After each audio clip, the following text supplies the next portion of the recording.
अब ये जो स्लाइड है, आप ये पिछली स्लाइड की एक्सटेंशन है। मैं थोड़ा सा दोबारा से रिपीट कर रही हूँ कि इंग्लिश सिविल वॉर में क्या हुआ कि फाइट है, लॉन्ग फाइट है बिटवीन मोनार्क एंड पार्लियामेंट।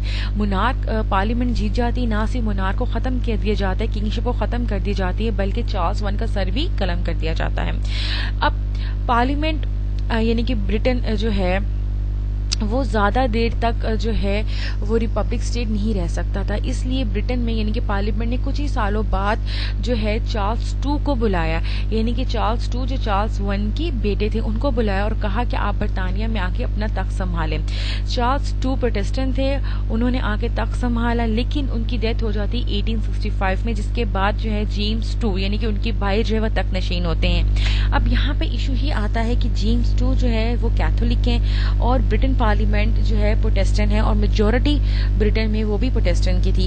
अब पार्लियामेंट को कभी भी ये गवारा नहीं था कि उनके पास ऐसा किंग हो जो कि कैथोलिक हो, तो पार्लियामेंट ने क्या किया, पार्लियामेंट ने जेम्स टू को तख्त से हटा दिया और जेम्स टू की ही बेटी यानी कि मैरी और उनके हस्बैंड विलियम जो कि प्रोटेस्टेंट थे उनको बुलाया और उनको तख्त नशीन करवाया, उनको जो है ब्रिटेन का न्यू मोनार्क बनाया।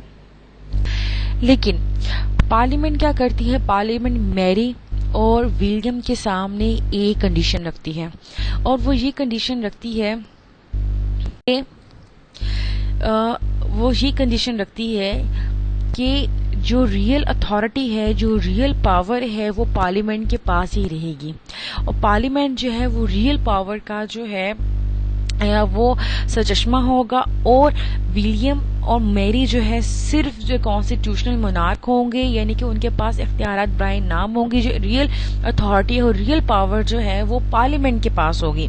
और इस तरह जो है मैरी और विलियम जो है उनकी कंडीशन मान लेते हैं और बड़ी ही पीसफुली जो है वो पावर ट्रांसफर कर देते हैं पार्लियामेंट को। और इसी को जो है हम ग्लोरियस रेवोल्यूशन कहते हैं, जिसमें मैरी और जो विलियम जो है पीसफुली एग्री कर जाते हैं पार्लियामेंट के साथ और अपनी पावर ट्रांसफर कर देते हैं पार्लियामेंट को और पार्लियामेंट को एम्पावर्ड करते हैं कि तमाम के तमाम इख्तियारात जो हैं और जो रियल अथॉरिटी है ब्रिटेन में वो कौन होगी, पार्लियामेंट होगी। और जो मैरी और विलियम है वो कॉन्स्टिट्यूशनल मोनार्क होंगे, यानी कि उनके पास इख्तियारात बराए नाम होंगे। यानी कि अब जो रियल पावर है वो लोगों के रिप्रेजेंटेटिव के पास है, लेकिन लोगों के जो रिप्रेजेंटेटर है, जो पार्लियामेंट है, वो रियल पावर जो है वो एक्सरसाइज करेंगे। अब हमारे पास जो है वो आते हैं जॉन लॉक, और जॉन लॉक जो है इसी सिलसिले में एक बुक लिखते हैं जिस बुक का नाम है टू ट्रीटीज ऑन गवर्नमेंट, और यही वो किताब है जो और यही वो स्टेप है या यही वो पॉइंट है जो इंग्लिश रेवोल्यूशन को जो है वो अमेरिकन रेवोल्यूशन से जो है वो कनेक्ट करता है। जॉन लॉक कहते हैं कि एक अपने book two treatises on government में कि हमें स्टेट को ओबे क्यों करना चाहिए, कि कोई स्टेट को ओबे क्यों करे, किस वजह से करें। जॉन लॉक कहते हैं कि तमाम इंडिविजुअल जो हैं वो अपने नेचुरल राइट्स के साथ पैदा हुए हैं और वो आज़ाद पैदा हुए हैं और उनके पास जो राइट है लाइफ, लिबर्टी, प्रॉपर्टी, वो स्टेट बनने से पहले भी उनके पास है, इसलिए वो नेचुरल राइट्स हैं। यानी कि राइट्स अल्लाह ताला ने इंसान को या खुदा ने इंसान को उसकी पैदाइश के साथ ही दिए हैं, ये किसी स्टेट ने नहीं दिए हैं, बल्कि ये जब वो दुनिया में आता है तो ये राइट्स यानी कि लाइफ, लिबर्टी एंड प्रॉपर्टी का लेकर आता है, क्योंकि ये स्टेट बनने से पहले भी इंडिविजुअल के पास थे।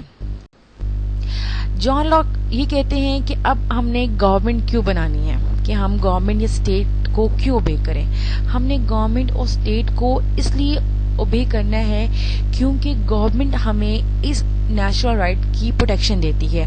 अगर हमारे इन नेचुरल राइट को कोई वायलेट करता है तो गवर्नमेंट हमें उसके खिलाफ प्रोटेक्शन देती है। गवर्नमेंट हमारे इन नेचुरल राइट्स को जो है वो प्रोटेक्ट करती है। लेकिन अगर गवर्नमेंट ही इस नेचुरल राइट्स को वायलेट करती है तो एक इंडिविजुअल के पास भी राइट है कि वो गवर्नमेंट के जो है गवर्नमेंट को जो है वायलेट करे, गवर्नमेंट से रिवोल्ट करे, यानी कि लोगों के पास राइट टू रिवोल्ट आ जाता है जब गवर्नमेंट इन नेशनल राइट्स को, जो कि एक सिटीजन, जो कि एक इंडिविजुअल को सोसाइटी बनने से पहले दिए गए हैं, अगर गवर्नमेंट इन राइट्स को वायलेट करी है तो लोगों के पास राइट टू रिवोल्ट आ जाता है। राइट टू रिवोल्ट यानी कि बगावत करने का हक आ जाता है, बगावत करने का राइट आ जाता है। लोग जो है वो अपनी स्टेट के अगेंस्ट भी जा सकते हैं। अब ये जो है राइट टू रिवोल्ट, अब इसी पॉइंट को, इसी पॉइंट या इसी एजेंडे को जो है वो अमेरिकन रेवोल्यूशन में यूज किया गया, यानी कि जॉन लॉक की जो बुक है टू ट्रीटीज ऑन गवर्नमेंट, ये एक की पॉइंट है जो कि इंग्लिश रेवोल्यूशन से दुनिया को अमेरिकन रेवोल्यूशन में ले जाती है। अब इंग्लिश रेवोल्यूशन में राइट टू रिवोल्ट को 13 ब्रिटिश कॉलोनीज जो हैं वो अपने ही पेरेंट कंट्री के अगेंस्ट, यानी कि ब्रिटेन के अगेंस्ट जो है वो यूज करती हैं। अब हुआ ये कि नॉर्थ अमेरिका में 13 ब्रिटिश कॉलोनीज जो हैं वो स्टैब्लिश की गई during the 16th century. North America में फ्रांस की भी कॉलोनीज थी। अब हो ये रहा था कि 1600 में 1600 में ब्रिटेन और फ्रांस दोनों ही अपनी टेरिटोरियल एक्सपेंशन कर रहे थे, अपनी कॉलोनीज बढ़ा रहे थे थ्रू आउट द वर्ल्ड। अब ब्रिटेन और फ्रांस जो कि दोनों ही टेरिटोरियल एक्सपेंशन कर रहे थे थ्रू कॉलोनिज्म, इनके दरमियान जंग होना, लड़ाई होना, ये एक बड़ी ही कॉमन सी बात थी। और इसको जो है ब्रिटेन और फ्रांस जो है इस लड़ाई को इग्नोर नहीं कर पाए, इसलिए 1756 से 1763 तक, यानी कि 7 ईयर तक ब्रिटेन और फ्रांस जो है वो लड़ाई करते रहे, वो जंग करते रहे, जिसके नतीजे में ब्रिटेन जो था वो जीत गया और फ्रांस जो है वो हार गया। अब ब्रिटेन जीत तो गया इन कॉलोनीज में, इन 13 कॉलोनीज में। अब ब्रिटेन ने क्या किया, ब्रिटेन ने अपनी पॉलिसीज टुवर्ड दीज कॉलोनीज जो हैं वो चेंज कर ली, वो तब्दील कर ली, क्योंकि अब ब्रिटेन ये समझता था कि मुझे इन 13 कॉलोनीज पर जो है वो ज्यादा से ज्यादा अपनी डिफेंस को स्ट्रॉन्ग करना है, इन कॉलोनीज को ज्यादा मजबूत करना है, इनके डिफेंस को स्ट्रॉन्ग करना है। अब ब्रिटेन ये चाहता था कि जो डिफेंस में जितना खर्चा आएगा, जो हम डिफेंस को स्ट्रॉन्ग करेंगे, उसका जो पैसा है वो इन कॉलोनीज के लोगों से लिया जाए, इन कॉलोनीज के लोगों पर टैक्स इंपोज करके जो है इस कॉलोनीज का डिफेंस को स्ट्रॉन्ग किया जाए। अब ब्रिटिश गवर्नमेंट क्या करती है, वो एक 1763 में एक स्टैम्प एक्ट पास करती है, जिसको स्टैम्प एक्ट ऑफ 1763 कहा जाता है। इसके अकॉर्डिंगली ब्रिटिश गवर्नमेंट ये कहती है कि जितने भी गुड्स जो हैं वो अमेरिकन, यानी कि नॉर्थ अमेरिका जहाँ पर ब्रिटिश की 13 कॉलोनीज है वहाँ से बाहर जाती हैं, यानी कि जो ट्रेड होती है उनके ऊपर लाजमी है, उन गुड्स के ऊपर लाजमी है कि गवर्नमेंट से स्टैम्प जो है खरीद के लगाई जाए, यानी कि वो गुड्स जो हैं बगैर स्टैम्प के जो है नॉर्थ अमेरिका से, ब्रिटिश कॉलोनी से बाहर नहीं जा सकती। अब शुरू में जितने भी मर्चेंट्स थे, जितने भी ट्रेडर्स थे, उन्होंने बहुत ज़्यादा जो है रिजेंट किया और कहा ये टैक्सेशन गलत है, ये उनके राइट की वायलेशन है, और उन्होंने ये भी कहा, ये भी नारा लगाया, नो टैक्सेशन विदाउट रिप्रेजेंटेशन, कि हमारी नुमाइंदगी दी जाए, हमें रिप्रेजेंटेशन दी जाए, हम तब तक टैक्स जो है वो पे नहीं करेंगे। ब्रिटिश पार्लियामेंट में कोई भी उनका रिप्रेजेंटेटिव नहीं था, यानी कि no taxation without representation. American colonies ने कहा कि उनके कोई भी रिप्रेजेंटेशन जो है वो ब्रिटिश पार्लियामेंट में नहीं है, जो उनके राइट्स को जो है वो प्रेजेंट कर सकें, प्रोटेक्ट कर सकें। इसलिए जब तक उनके पास रिप्रेजेंटेशन नहीं होगी तब तक वो टैक्स नहीं देंगे या उनके ऊपर टैक्स नहीं लगाया जा सकता। और अमेरिकन कॉलोनीज ये भी कह रही थी कि ये ना सिर्फ जो है टैक्सेशन गलत है क्योंकि उनकी मर्जी के बगैर, उनकी रिप्रेजेंटेशन के बगैर लगाया गया, बल्कि ये वायलेशन ऑफ प्रॉपर्टी राइट्स भी है। अगर आपको जो पिछले स्लाइड्स में हमने 2 ट्रीटीज ऑन गवर्नमेंट पढ़ा, उसमें जॉन लॉक क्या कहते हैं, उसमें जॉन लॉक ये कहते हैं कि अगर कोई भी गवर्नमेंट जो है आपकी राइट टू प्रॉपर्टी को वायलेट करता है, यानी कि जो आपके नेचुरल राइट्स उसको वायलेट करता है, तो लोगों के पास ये हक है कि वे रिवोल्ट कर सके, और जो आपके पैसा है वो भी आपकी प्रॉपर्टी ही है। अगर जो लोग जिनके ऊपर टैक्स लगाया जा रहा था उस वक्त में, जो अमेरिकन कॉलोनीज थी, उन लोगों ने यही कहा कि हमारे पैसे के ऊपर, जो कि हमारी प्रॉपर्टी है, उसके ऊपर हमारी रिप्रेजेंटेशन के बगैर टैक्स नहीं लग सकता, हमारी जो है एग्रीमेंट के बगैर जो है वो टैक्स गवर्नमेंट नहीं ले सकती। अगर गवर्नमेंट ऐसा करेगी तो ये हमारी जो है राइट की वॉयलेशन होगी, क्योंकि पैसा भी हमारी प्रॉपर्टी है। और जॉन लॉक भी यही कहते हैं अपने 2 ट्रीटीज ऑफ गवर्नमेंट में कि गवर्नमेंट फर्स्ट ऑफ ऑल जो है राइट टू प्रॉपर्टी को प्रोटेक्ट करे। अगर वो प्रोटेक्ट ना करे, वो वायलेशन पर आ जाए, तो लोगों के पास, इंडिविजुअल के पास ये राइट है कि वो जो है गवर्नमेंट को रिवोल्ट करे, गवर्नमेंट के खिलाफ बगावत करे। अब इसी आर्टिकल को या इसी पॉइंट को यूज करते हुए 1775 में अमेरिकन कॉलोनीज में आर्म कॉन्फ्लिक्ट होता है, आर्म रिवोल्ट होता है अगेंस्ट ब्रिटिश कॉलोनी। लोग जो है हथियार उठा लेते हैं और ब्रिटिश के खिलाफ जो है वो रेवोल्यूशन, रिवोल्ट करते हैं।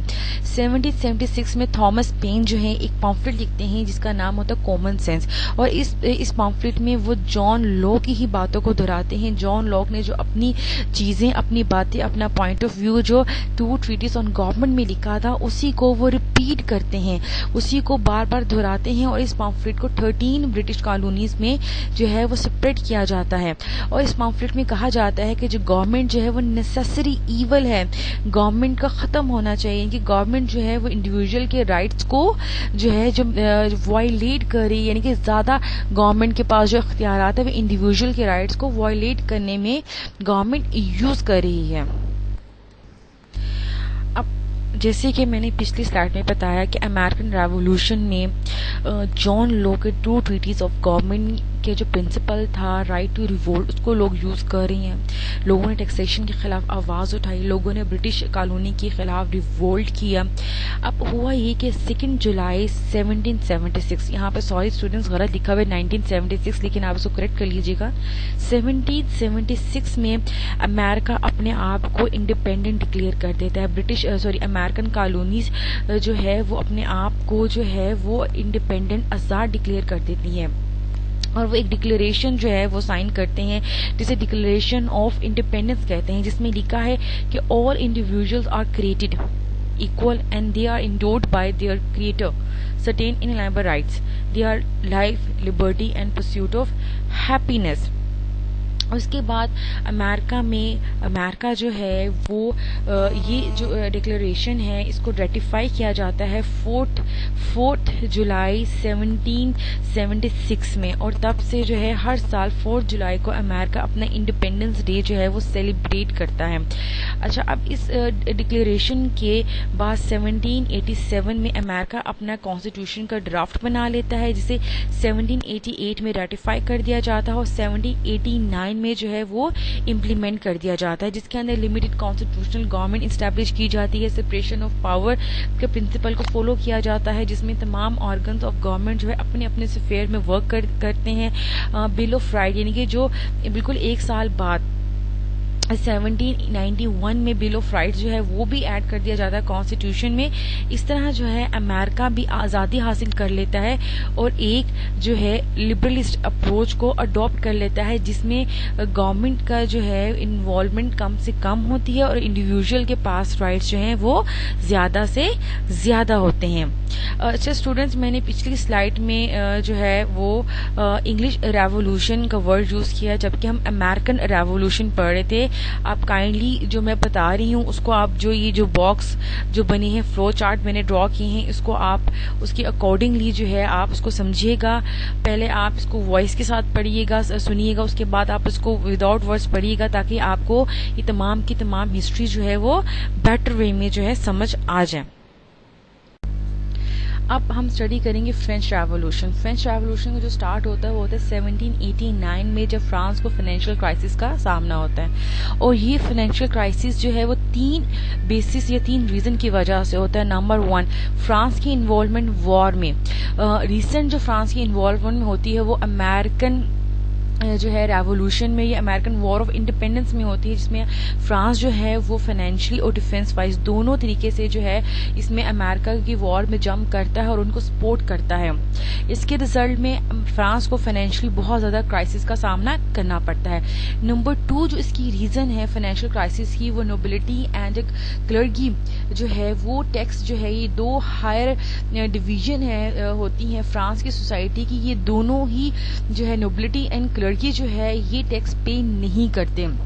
यानी कि दो क्लासेस जो हैं फ्रांस में, वो जो मेन क्लासेस हैं नोबिलिटी एंड क्लर्की, दोनों ही एग्जाम्प्ट होते हैं कि वो टैक्स पे नहीं कर सकते। नंबर 3 जो इसकी रीज़न है वो है कि क्राउन, यानी कि फ्रांस का जो क्राउन था उसके ऊपर बहुत ज़्यादा कर्जा था, यानी कि फ्रांस ने बहुत ज़्यादा कर्जा लिया हुआ था।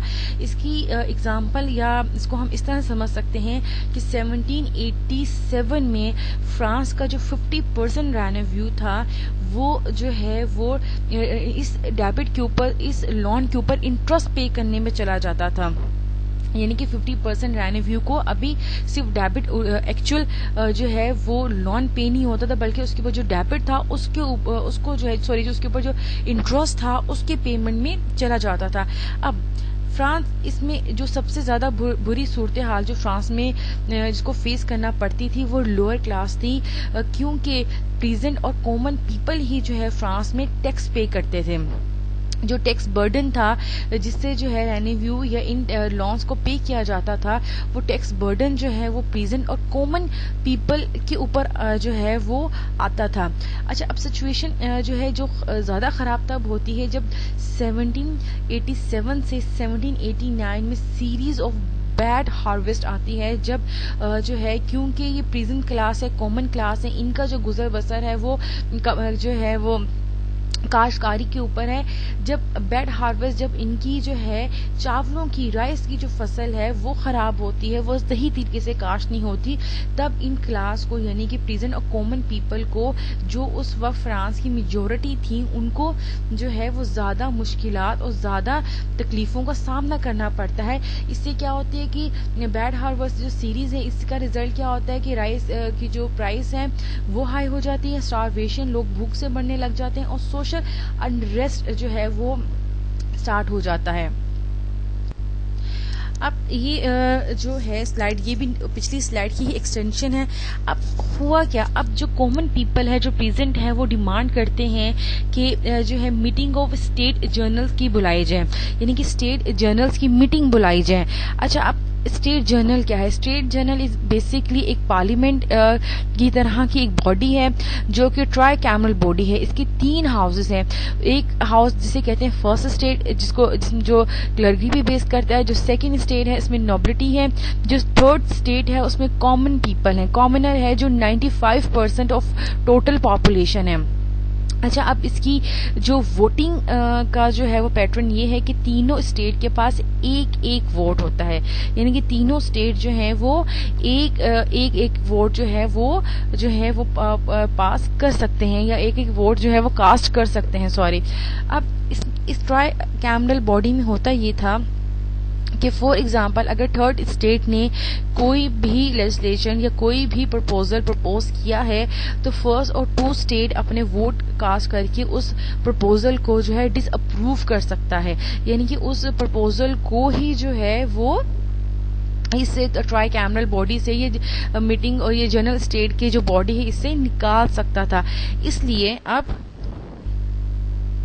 जो है कॉमन पीपल ने जो मीटिंग ऑफ जो डिमांड की कि मीटिंग ऑफ स्टेट जर्नल की बुलाई जाए, उसके साथ उन्होंने एक और डिमांड की कि इस दफा जो वोट कास्ट करने का राइट है वो स्टेट के पास नहीं, वो हेड जो है ना वो इंडिविजुअल के पास होना चाहिए, यानी कि तमाम इंडिविजुअल जो हैं वो वोट कास्ट कर सकें।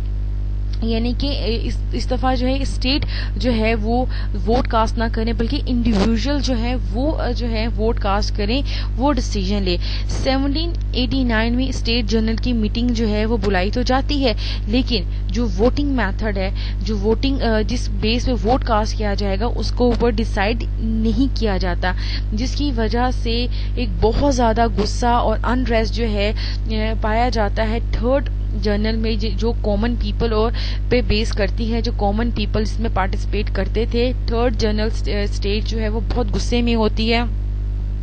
वो क्या करती है, वो एक प्रपोजल जो है वो जो पेश करती है to form a national assembly, और वो इनवाइट करती है अदर 2 स्टेट्स को कि आए हम एक नेशनल असेंबली जो है वो फॉर्म करते हैं। अच्छा, अब ये जितनी स्लाइड्स हैं ये स्लाइड्स भी पिछली स्लाइड की एक्सटेंशन है। अगर आप इसमें जो है फ्लो चार्ट देखें जिसमें third state invite other 2 state to form a national assembly, उसमें वो क्या करते हैं, उसमें वो कहते हैं क्लर्की और नोबिलिटी आए और हम जो है और थर्ड स्टेट मिलके जो है वो एक कॉन्स्टिट्यूशन, ये कॉन्स्टिट्यूशन का ड्राफ्ट जो है वो फ्रांस के लिए बनाते हैं। हम एक न्यू कॉन्स्टिट्यूशन देते हैं फ्रांस को, जिसमें हम एक न्यू सेटअप जो है, एक न्यू सिस्टम जो है वो इस्टेब्लिश करते हैं। थर्ड स्टेट का यानी कि थर्ड स्टेट जर्नल का साथ देने के लिए कुछ क्लर्कीज और जो है नोबिलिटी जो है वो मिलते हैं और वो मिलके जो है नेशनल असेंबली बनाते हैं। कुछ क्लर्जीज जो यानी कि फर्स्ट और सेकंड स्टेट से तमाम के तमाम नोबिलिटी या क्लर्जीज जो हैं वो थर्ड स्टेट के साथ नहीं मिलते, बल्कि कुछ क्लर्जीज और नोबिलिटी जो हैं वो थर्ड स्टेट के साथ मिलते हैं और नेशनल असेंबली बनाते हैं, जिसमें वो फर्स्ट कॉन्स्टिट्यूशन यानी कि ड्राफ्ट करते हैं। वैसे ऑफिशियली जो फ्रांस का फर्स्ट कॉन्स्टिट्यूशन है वो तो जो है 1791 में बनता है, जब स्टेट जनरल ख़त्म कर दिया जाता है, मोनार्की ख़त्म कर दी जाती है और जो है स्टेट जो फ्रांस में जो है वो किंगशिप का जो है मोनार्क का क्राउन का मुकम्मल तौर पे ख़ात्मा कर दिया जाता है। लेकिन जो हमारा कंसर्न है रिगार्डिंग लिबरलिज्म वो इस कॉन्स्टिट्यूशन से, इस ड्राफ्ट से है, जो कि क्लर्जी और नोबिलिटी जो है थर्ड स्टेट के साथ, थर्ड स्टेट जनरल के साथ मिलकर जो है वो फॉर्मुलेट करती हैं। और इस कॉन्स्टिट्यूशन को नाम दिया जाता है declaration of the rights of man and citizen. अगर हम इस डिक्लेरेशन को इन डिटेल स्टडी करें तो ये डिक्लेरेशन पूरे का पूरा जो है लिबरलिस्ट थ्योरी पर बेस करता है, यानी कि लिबरलिस्ट थ्योरी ने जितना भी अपने प्रिंसिपल ड्रॉ किए हैं वो इसी डिक्लेरेशन से किए हैं। ये डिक्लेरेशन जो है ये कोर सेंट्रल आप कह लें कि समरी है लिबरलिस्ट फिलॉसफी की। अगर हम इसको आर्टिकल नंबर 1 देखें तो आर्टिकल नंबर 1 कहता है कि man are born and always continue to free and equal in respect of their rights. Civil distinction can therefore be founded on public utility, यानी कि तमाम लोग आज़ाद पैदा हुए हैं और आज़ाद ही रहेंगे अपने राइट्स में। हाँ, आप उनको थोड़ा सा जो है उनकी सिविल ड्यूटीज की बेस पे जो है आप जो है उनको फर्क कर सकते हैं, लेकिन तमाम के तमाम इंसान जो हैं वो बराबर पैदा हुए हैं।